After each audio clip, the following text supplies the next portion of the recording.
ನಮಸ್ಕಾರ ಎಲ್ಲರಿಗೂ. Welcome to ಸರ್ವಂ ಆನ್ಲೈನ್ ಎಜುಕೇಷನ್. ಪ್ರತಿದಿನ ಪ್ರಚಲಿತ ಘಟನೆಗಳ ವಿಡಿಯೋ ಸರಣಿಗಳಿಗಾಗಿ ನಮ್ಮ ಯೂಟ್ಯೂಬ್ ಚಾನಲನ್ನು ಸಬ್ಸ್ಕ್ರೈಬ್ ಮಾಡಿಕೊಡ್ರಿ. ಅದೇ ರೀತಿ ನಿಮ್ಮ ಫ್ರೆಂಡ್ಸ್ಗೂ ಶೇರ್ ಮಾಡಿರಿ, ಲೈಕ್ ಮಾಡಿರಿ, ಕಮೆಂಟ್ ಮಾಡಿರಿ ಅಂತ ಹೇಳ್ತಾ, ಕರೆಂಟ್ ಅಫೇರ್ಸ್ನ ಸರಣಿ ಪ್ರತಿದಿನ ಮೂಡಿ ಬರ್ತಾ ಇದೆ. ತಪ್ಪದೇ ಎಲ್ಲರೂ ಸದುಪಯೋಗ ತೆಗೆದುಕೊಳ್ಳ್ರಿ.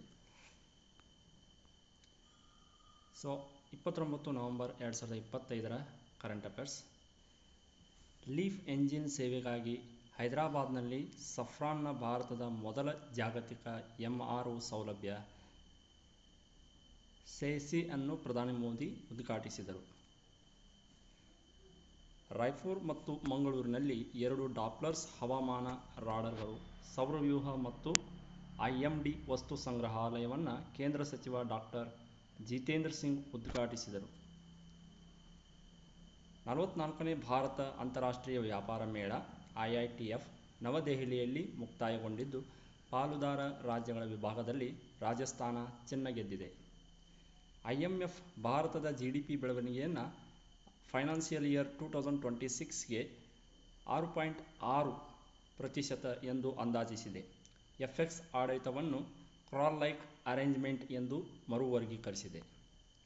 ಭಾರತದ ಅನಿಮೇಟೆಡ್ ಚಲನಚಿತ್ರ ಮಹಾವತಾರ ನರಸಿಂಹ ಆಸ್ಕರ್ 2026ರ ಅತ್ಯುತ್ತಮ ಅನಿಮೇಟೆಡ್ ವೈಶಿಷ್ಟ್ಯ ವಿಭಾಗಕ್ಕೆ ಅರ್ಹತೆ ಪಡೆದುಕೊಂಡಿದೆ.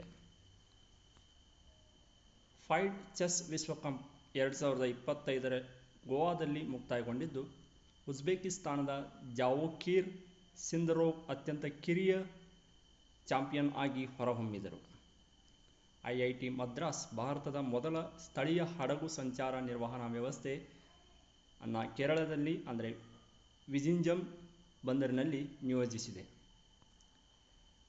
ಮುಂದಿನ ವರ್ಷದ G20 ಶೃಂಗಸಭೆಗೆ ಕೆಳಗಿನ ದೇಶವನ್ನು ಆಹ್ವಾನಿಸಲಾಗಿಲ್ಲ, ಅದು ದಕ್ಷಿಣ ಆಫ್ರಿಕಾ.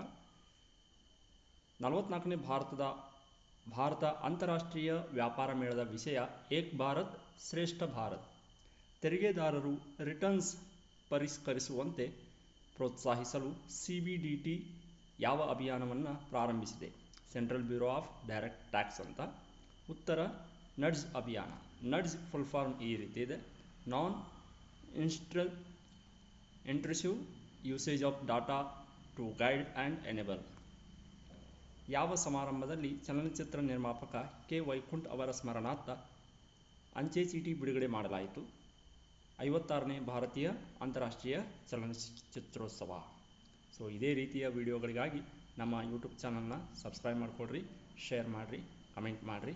ಪ್ರತಿದಿನ ಯೂಟ್ಯೂಬ್ ಲೈವ್ನಲ್ಲಿ ಸಾಕಷ್ಟು ಹೊಸ ಪ್ರಶ್ನೋತ್ತರಗಳ ಚರ್ಚೆ ಆಗ್ತಾ ಇದೆ. ತಪ್ಪದೇ ಎಲ್ಲರೂ ಭಾಗವಹಿಸಿ.